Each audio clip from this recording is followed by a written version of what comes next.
The Horn of Africa is once again holding its breath, as the fragile peace between Ethiopia and Eritrea appears to be unraveling at an alarming pace. The air is thick with accusation, and the ground trembles with the movement of troops bringing two of the region's most formidable military powers perilously close to conflict.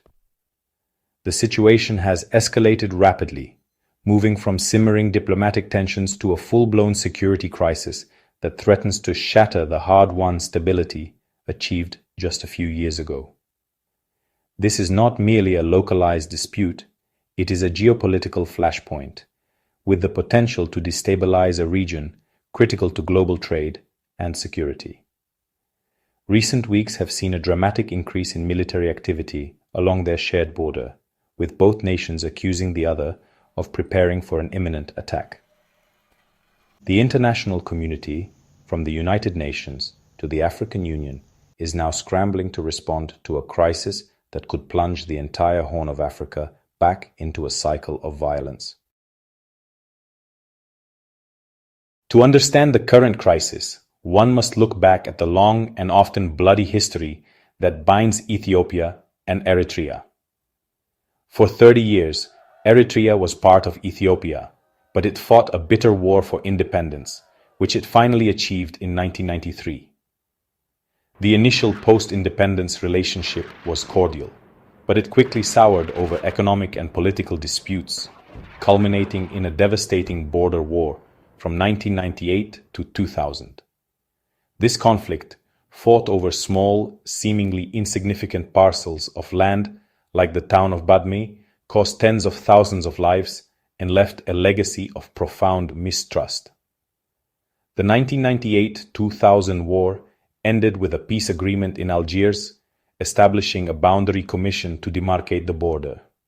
In 2002, the commission awarded Badme to Eritrea, but Ethiopia refused to accept the ruling, leading to a prolonged stalemate.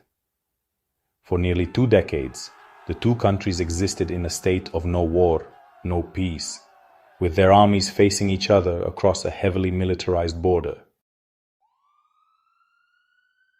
The alarming escalation in tensions can be traced to new and unresolved grievances, chief among them Ethiopia's resurgent campaign for sea access.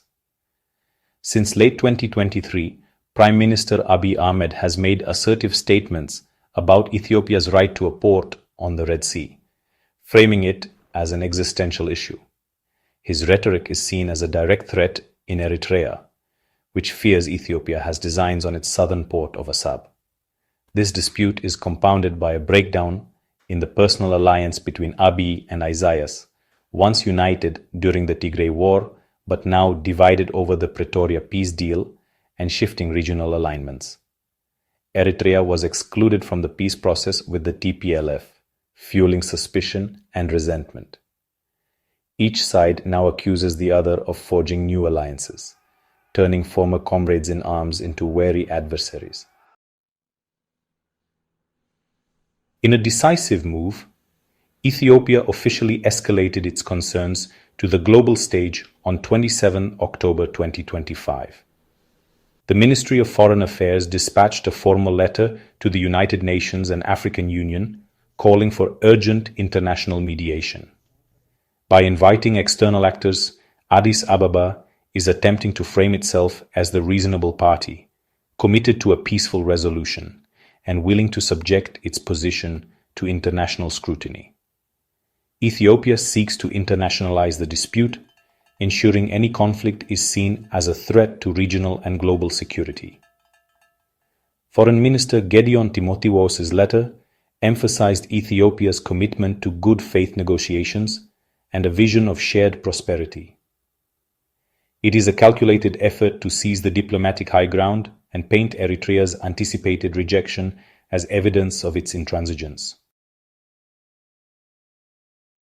Eritrea's response to Ethiopia's call for international mediation was swift and utterly dismissive. In a statement, Asmara rejected the notion of any external involvement, labeling Ethiopia's appeal as political theatrics. This position is deeply rooted in Eritrea's political culture, defined by self-reliance and distrust of international institutions. President Isaias Afwerki's government views bodies like the UN Security Council as instruments of powerful nations, not neutral arbiters. Eritrea insists African problems should be solved by Africans without foreign interference. For Eritrea, accepting